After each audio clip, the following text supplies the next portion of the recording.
Hey, fireplace people. I had a couple requests on how to start a fire, and they'd like to see how I light it. And I saw a couple of people put links to people that put grates inside these fireplaces. Quadra and most of your wood fireplaces do not recommend you put a grate. They recommend you just have it flat. So you notice there is no grate. There's just straight fire bricks on the bottom there. And I don't know if you can see that. I'll come up a little bit so you can get a downward view. There's no grate there. There's just straight fire brick. So I'm going to go ahead and show you how I start a fire and what helps, what I think helps. And normally when I'm starting this fire, I usually get 2 of my shortest logs, and I keep my short logs so when I start an empty fire, and I just kind of put them in there like a temporary grate. That way they will burn, and you have 2 little air vents right here that come out, but air also comes out underneath there. So by putting these 2 logs here, once I build my little starter fire here, my next logs are going to be able to stack on those 2 other logs, and now I'm going to have fire burning the 2 bottom logs, the 2 top logs, and my kindling. So that's why I like putting these 2 logs in here, and it kind of works like a temporary grate. And then I use packing paper. I just roll up, when I get packages, I roll up the packing paper and keep this for my fire starter. I'll pull off a little piece of this, and I make this just the bottom piece because that's going to burn after it starts going. And then I tear off another little piece, and I kind of make that my little ball that's just going to sit right here, and then I'm going to stack around that. And then I just grab me some little kindling, and I start piling up my little teepee around here.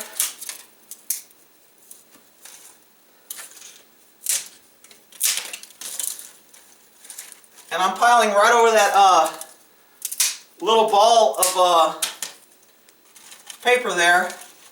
So I'm starting to stack my teepee. That way the teepee will fall in on itself as that paper burns. And then that'll get my little kindling started. This one kind of seems a little wet. It's not breaking real easy. I just go out there and pull this off one of my trees or something. That one broke pretty easy. Again, making my little teepee in the middle there. After I get the little pieces in there that are going to kind of burn, I'll kind of stack a couple little bigger ones that the little ones will light.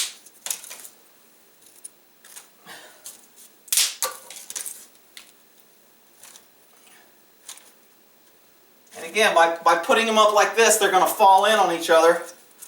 This was a little big. I'll just lay this across the back here. And then I have these little strips that kind of fall off that I'll just kind of throw on top of that. And that will also start a little bit of a burn and make my teepee a little bit taller. And then that's pretty much it. I'm throwing all this excess junk here. Then I get my handy dandy little fire starter. I don't use a match, I use one of these. And I just kind of light that paper at the bottom, opening up my vent. After I get that paper lit, I want this closed so the air vent comes right in here. And now that fire right there, you can tell it starts to burn down on itself. I'll get a little angle here so maybe we can come up a little bit and see what's going on there. So that fire is just going to go underneath there and start those little twigs. And as that kind of starts, I just let that burn. And then after, you can tell my heater's kicking on, temperature's dropping. It's only going to get down to like 35 tonight, so it's not that bad, but I figured, I'll go ahead and show how I light a fire here. I don't know if that light going off. So you can tell the little pieces are kind of starting to fire. Now this is where a lot of people make mistakes, and when I first got this fire, as soon as I got a little fire like this, I would open up and start throwing more wood on it. But Quadra recommends, and from my experience, I recommend, you want that sucker smoking red hot and really going good before you open that door. Right now what's happening is the bricks are heating up, your coils on the top are heating up, and you know there's 3 things to fire: fuel, oxygen, and heat. And every time you open those doors, you lose one of those components of heat. When those doors are closed, all that fire is heating up things and it's making it easier for things to burn.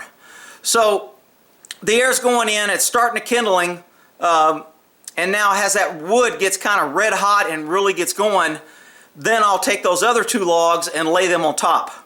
And again, it looks like you got a pretty good little fire going there, but I don't want to open that up yet. Again, I want to let those almost get red, not to where my flame's gone, but I really want all my kindling lit good, and I want that heat building up inside that fireplace.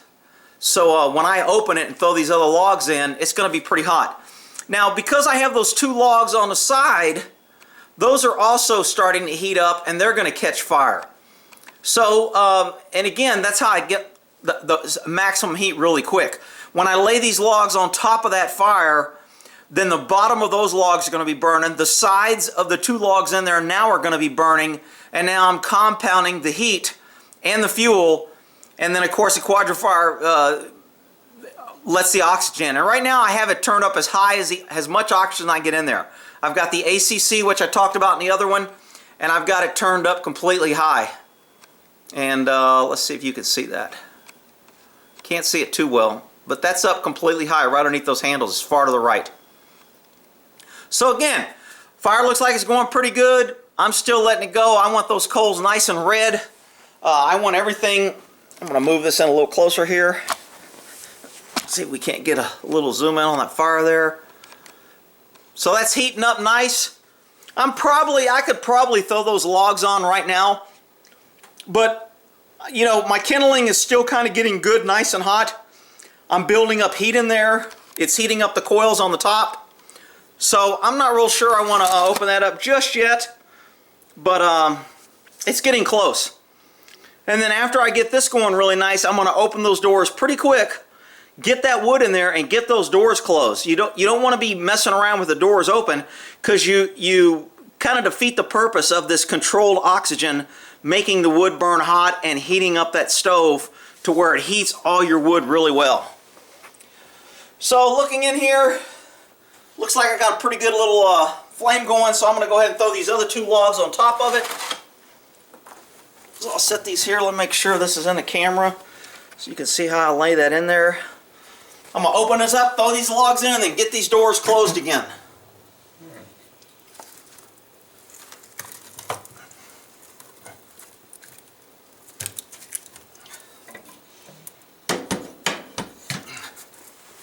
So I'm letting that oxygen and everything work on that flame, and you're going to start seeing that kind of start wrapping around those 2 logs. And now it's spreading around the 2 logs and on both sides. You can tell it's smoking up in there. And that means I probably could have let it get a little bit hotter, because I don't really want that smoke. I want this thing so hot when I throw a log in there, that smoke gets consumed by the flames. Now you're going to see that smoke clear here in a second as this flame starts heating up and spreading out. And but that smoke is what's going to kind of char up your glass and make you clean your glass. And you get that smoke every time you open that door, because that cool air hits that glass, and then it causes the soot to sit to it because it's cool. If that glass stays hot, you don't get that buildup. And you can tell how that smoke kind of cleared out now. I don't know if it's showing up on the video, but it was a little bit foggy there, and now it's kind of cleared up because those 2 logs have started to burn. And now you got 4 logs burning. I got the 2 on the side, I got my kindling, and then I've got the 2 logs in that are just starting. And then if I leave this on high for 5 minutes, that fire is going to be good and going, and I can throw as many logs as I want in there and keep it going. But ideally on these fires, you know, when I first had this, and it took like 2 years for me to figure it out, and calling and talking to different people, they kind of warn you about not getting it too hot, and you know, you don't want to turn up too high. So I was always kind of like worried about getting it too hot and turning it down too quick. Man, I let this sucker glow. I ain't got it, nothing turns red except the coals, but you know, those logs in there, when they're glowing red and you got oxygen, that's when you get the most heat. When this fire starts heating up that box, and then that box starts putting off heat, and then the window starts putting off heat, you're going to get a nice good fire here. So those logs are going. That's all I do to start the fire. Doesn't take that much. Pretty simple. There's different ways. Instead of the TP style, some people will do the crosswood style, to where you put 2 pieces of wood this way and then 2 this way, and then 2 that way, and then 2 this way, and you stack up, and you put your paper in the middle. And then it kind of lights all the little twigs. That one works too. I mean, I just use a TP because it's simple, and it seems to work for me. You can tell now, if I look down here, you can tell how red that bottom coal is on how that's glowing down there. And that's all my kindling. And ideally, I could have waited to put those logs in until they got that red. But now I'm getting residual heat from the wood that's starting on top of that, and now it's going to start burning those logs all the way around, and that's really what I want. If you have an open fireplace, it just kind of burns from the bottom. It gets way too much oxygen. It blows half your heat out, and it really doesn't do that. That's why these stoves heat a house so nicely. I mean, my heater won't kick on now for the rest of the night. And I mean, I'll have to maybe throw 2 more logs in there, and it'll keep my heater from kicking on, because it's only going to get, like I said, down I think 35, maybe 33. If they say 35, sometimes it's 33. But anyway, that's now I don't want to turn this down until my logs are really going. Even though there's no smoke in there and I got good coals, I'm leaving that on high for another 5-10 minutes. And then once those things are really kind of like glowing and I see fire all the way around on all of them, then I'll turn my fire down. So hopefully that helps on starting a fire. I don't know, there's other ways, and you know, there's a lot of ways to skin a cat. So I'm just giving you my way, and hopefully that helps on starting your quad fire and getting a nice fire going. Again, I don't like the grates.